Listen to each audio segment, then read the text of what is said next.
Muito bem, então bom dia a todos. Temos cá a TV, a SIC, a RTP, o Porto Canal, ou seja, os principais órgãos de comunicação do nosso país.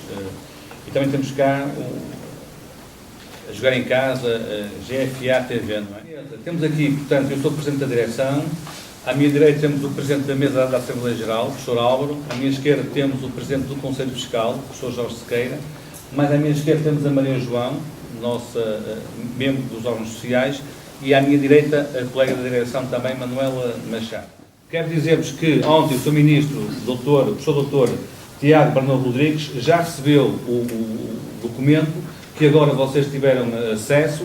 É um extenso documento de 7 páginas, mas tem muita, na nossa opinião, tem muita qualidade. Nós achamos que a figura da recondução deve ser mais usada nas escolas públicas portuguesas, quer em relação ao pessoal docente, quer em relação ao pessoal não docente. Também achamos, ao contrário de alguns sindicatos, achamos que as escolas devem ter alguma autonomia para contratarem pelo menos uma franja de professores. Também achamos que deveria haver mais estabilidade no corpo docente das escolas. Ainda há muita instabilidade no corpo docente. Todos os anos o corpo docente das escolas muda, mais números do que outros, é verdade, mas muda bastante. Se calhar o nosso Ministério, mas isso é um assunto dos sindicatos, teria que abrir mais vagas, sobretudo em alguns grupos de recrutamento. Também achamos que em finais de julho, início de agosto, os professores que são colocados nas escolas a 1 de setembro deveriam saber que iam para a escola. Não vemos com bons olhos que as competências sejam entregues às câmaras municipais e os diretores ou as escolas fiquem a ver esse cenário. Contudo, a colocação e gestão de professores, o currículo e a avaliação externa, nós achamos que deve estar centralizado. Os diretores, a figura deve manter-se, a figura do diretor, o rosto visível da escola deve manter-se, embora somos sensíveis ao corpo eleitoral que elege o diretor. Somos sensíveis. Também achamos que os coordenadores do departamento, isso foi uma ideia generalizada desta auscultação, devem ser, de facto, professores indicados pelo diretor. Outros assuntos que foram abordados têm a ver, por exemplo, com o atraso no reembolso das verbas do POCH. Isto refere-se mais aos cursos profissionais. Neste momento, há fornecedores no nosso país que estão à espera que se lhes pague aquilo que lhes é devido. Um assunto também foi muito abordado, infelizmente, é a falta ou a escassez de assistentes operacionais, funcionários. Também muitos diretores falaram das obras do parque escolar, algumas incompletas, e há escolas, não é o caso desta, felizmente, mas há escolas que ainda não tiveram qualquer espécie de obra. Ainda há muitas escolas, sobretudo ao nível do 2º e do 3º ciclos. Portanto, urge também criar uma espécie de parque escolar para as escolas secundárias que não tiveram obras e para aquelas escolas do 2º e 3º ciclos que também estão em difícil estado de conservação. Falámos também, ou falarmos sobre o excesso de alunos por turma. Nós sabemos que é uma promessa deste Governo que vai diminuir no próximo ano letivo o número de alunos por turma. E nós até demos uma ideia já ao Sr. Ministro, o Dr. Tiago Brandão Rodrigues, que tem a ver com a autonomia das escolas. Porque é que o nosso Ministério não atribui um certo número de turmas a cada escola por ano de escolaridade? E depois o diretor da escola conhece muito bem os seus alunos, faria turmas de 30 alunos, turmas de 25, turmas de 20, turmas de 18. Isto é possível sem onerar o Orçamento de Estado. E também em relação ao calendário escolar, nós achamos que 3 meses de férias para alunos são muitos meses de férias. Isso era no nosso tempo e nós somos todos do século passado. De facto, ter 3 meses de férias em casa, nós achamos que são férias a mais.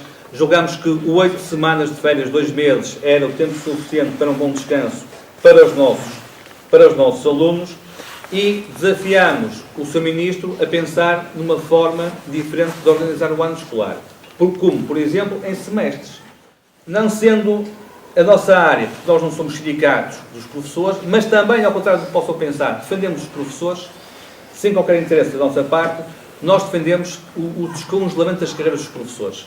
Era importante que o nosso Governo, isto não é um assunto do Ministério da Educação, é o do nosso Governo, pensasse rapidamente em descongelar as carreiras e, mesmo assim, mesmo que as carreiras fossem descongeladas para o próximo ano civil, quero dizer-vos que alguns professores jamais conseguiriam atingir o topo da carreira. Depois também, o nosso calendário de exames é um calendário que se perpetua no tempo, estende-se mesmo pelo mês de agosto. Nós defendemos que seria conveniente reduzir o calendário de exames para uma única fase. E o mês de agosto ser um mês, não é de paragem, é complicado as escolas pararem em agosto, mas ser um mês mais brando para as escolas. Plataformas informáticas. Nós, hoje, nas escolas, não temos papelada como era antigamente, temos plataformas. E nós preenchemos plataformas por tudo e por nada, e muitas vezes diversos serviços do Ministério obrigam-nos, porque não há interligação entre eles, a preencher a mesma plataforma mais de uma vez. Aquilo que se pedia ao Sr. Ministro e à equipa ministerial é que esta duplicação de tarefas terminasse. Também em relação ao parque informático das escolas, quero dizer-vos que o parque informático das escolas está obsoleto. O nosso Ministério deve investir mais na inclusão especial, sobretudo ao nível dos recursos humanos. Falámos de professores, falámos de técnicos, mas também falámos de funcionários. Estes três profissionais devem estar mais presentes em termos de quantidade nas escolas públicas portuguesas. O Ministério, quero dizer-vos, tem falado bastante com os diretores e até com as associações. Nós já fomos recebidos várias vezes em Lisboa pelo Sr. Ministro da Educação. É importante ele falar com quem está no terreno todos os dias.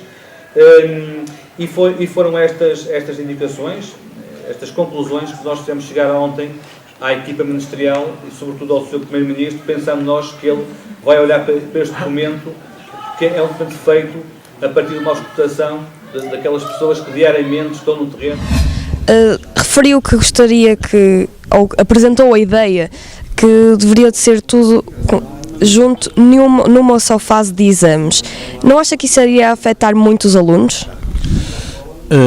Esta ideia tem a ver também com a pausa, as férias que os alunos merecem e também os professores. Ou então, podemos também pensar na outra situação, que era antecipar essa fase de exames. Agora, a fase de exames, entrar pelo mês de agosto dentro, vocês estão de férias e não estão de férias porque estão a pensar no resultado dos exames, nas reclamações, nos recursos.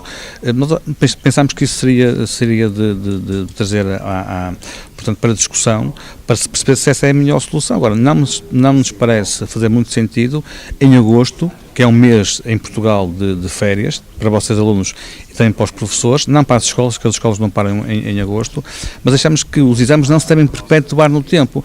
A ideia seria, de facto, fazer uma fase sem prejuízo dos alunos, ou então antecipar o calendário, a época de exames, para alguns dias antes do que é normal. Do ponto de vista dos alunos, nós estamos sobrecarregados com as aulas e oficialmente as aulas, quando acabam, nós apenas temos cerca de 1-2 semanas até aos exames. Ao antecipar esse calendário, não iríamos estar a prejudicar uma possível revisão dos alunos para esse dito exame? A ideia nunca é prejudicar os alunos. Aliás, os alunos são o centro de uma escola. A ideia não é prejudicar. A ideia é não perpetuar os exames pelo mês de agosto, que é um mês típico de férias, de pausa no nosso país. Pensamos que isso era bom para os nossos alunos também e para os nossos professores. Agora, é um assunto a discutir. Foi uma ideia que nos foi dada pelos nossos sócios da associação, mas é uma ideia para discutir e vocês alunos também devem ser ouvidos. Nós, neste momento, temos 2 fases de exames oficiais, primeira fase e segunda fase, onde as notas se vão debruçar na entrada na universidade, sendo nós da entrada da faculdade, está dividido numa primeira, segunda e uma terceira fase. Ao não ter esse acesso à segunda fase, não acha que isso iria ser mau para muitos alunos que se calhar são mais nervosos ou que cedem a mais pressões nos exames? Sim, mas é uma questão a ponderar. O que nós aqui hoje trouxemos são propostas de trabalho, ou seja, nós não estamos a defender de uma forma afincada esse assunto em concreto. Foi uma proposta de trabalho, onde vocês também, alunos, devem ser ouvidos e não foram ouvidos só os diretores, que claro que falam com os seus alunos também. Mas é uma questão a ponderar. Portanto, o que eu prometo é que esse assunto irá ser ponderado também em sede da associação, quando nós tivemos uma reunião de direção. Durante a conferência foi a falta de funcionários, principalmente para o ensino especial. Isso acha uma vantagem o aumento do número de funcionários nessa área? Não só para a educação especial. Era muito importante que o nosso Ministério, de uma vez por todas, dotasse as escolas públicas portuguesas de funcionários em número suficiente para funcionarem normalmente. É evidente que os diretores não vão deixar cair as escolas, nem vão deixar muito que este assunto passe para a praça pública. Agora, o que é certo é que o nosso Ministério da Educação, eu diria mais, o nosso Ministério das Finanças deve colocar os funcionários em número suficiente para que as escolas funcionem de uma forma harmoniosa como tem funcionado sempre até aqui. No momento, qual é a sua ideia de quantos funcionários é que devem faltar? Olha, há uma central sindical, que é a FEMPROF, que no outro dia dizia que faltavam 6.000 funcionários. O nosso Ministro deu às escolas públicas portuguesas, há pouco tempo, 300 funcionários. Eu acho que, eu vou mais para o meio, eu acho que faltam algumas centenas de funcionários nas escolas públicas portuguesas, mas o Ministério sabe muito bem onde é que estas falhas existem e em que quantidade. Portanto, é uma questão de facto deles quererem, terem vontade política para colocar nas escolas públicas portuguesas os funcionários em falta. Agora, falando em colocações, este ano houve muita polémica devido à colocação de muitos poucos professores ficaram sem emprego e gostava de ver a sua perspectiva no que se poderia fazer para esse número de professores desempregados diminuir. Olha, eu acho que o regime de aposentação dos professores devia ser revisto. Eu acho que depois de 60 anos, muitos professores já estão cansados, de facto, de lecionar. Não defendo que eles vão logo para a reforma, não é isso, mas podem deixar de lecionar e podem fazer o tipo de tarefas que os diretores sabiam muito bem quais eram as tarefas que eles... Neste momento, só 20% dos professores é que estão abaixo dos 30 anos, digo eu. Acha que esse envelhecimento é uma coisa negativa para as escolas? Eu não queria ver isso como coisa negativa. Neste momento temos só 500 professores com menos de 30 anos. Eu acho que não é negativo. Eu acho que a idade de um professor tem a ver com a experiência, isso é positivo. Agora, a sua experiência podia passar também para os colegas mais novos, não é? Haver ali uma interligação com os colegas mais novos. Em contexto de sala de aula, o professor de facto começa a estar bastante cansado e se vê-se quem são os professores que procuram os psicólogos, os psiquiatras, os médicos, são os professores. As pessoas que procuram esse tipo de médicos são os professores em grande quantidade. Então, eu acho... Continuando da linha de colocações, o prazo em que os professores sabem onde foram colocados é muito tardio e isso pode afetar muito a vida de um professor, sendo muito pejorativo para a sua vida pessoal e profissional. Acha que essas datas de reconhecimento do local onde estão colocados deveria de ser antecipada? Nós defendemos isso, nós defendemos que pelo menos até inícios de agosto, os professores deviam saber qual era a sua vida a partir do dia 1 de setembro. Não faz sentido, só no dia 30 de agosto, o professor sabe que vai ser colocado na escola X e muitas vezes a centenas de quilómetros de casa. Nós pedimos esse respeito ao Ministério da Educação, que se comprometeu em antecipar também a data de colocação dos professores. Esperemos que no próximo ano letivo isso se cumpra, mas isto é um assunto da responsabilidade também dos nossos sindicatos. Os alunos só se inscrevem nas escolas, posteriormente aos exames e de saberem as notas. Acha que com esse adiantamento do calendário de exames também iria ajudar a colocação dos professores mais cedo? Poderia ajudar, seria juntar o útil ao agradável, poderia ajudar, e é isso que nós queremos. Agora, os professores são colocados tendo em vista o ano letivo seguinte, ou seja, são colocados em agosto ou em julho, isso seria o ideal, tendo em conta o 1 de setembro, que é outro ano letivo, mas poderia ajudar e seria a cereja no topo do bolo. Isso é outro problema.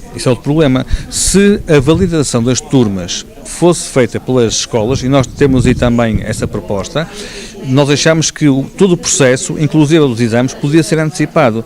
Ora, há aqui uma série de fatores que o nosso Ministério tem que estudar e tem que perceber se o caminho ideal é esse. O que nós pedimos é que não ouça só os diretores. Ouça os diretores, já nos ouviu, os alunos, vocês são muito importantes para a política educativa, ouçam os professores, através dos seus sindicatos, e ouçam os pais. É importante que nós todos fôssemos ouvidos, para que a partir de janeiro, estamos ainda em novembro, se pudesse já perspectivar o próximo ano letivo. Muito obrigada. Tem mais alguma coisa que gostaria de dizer?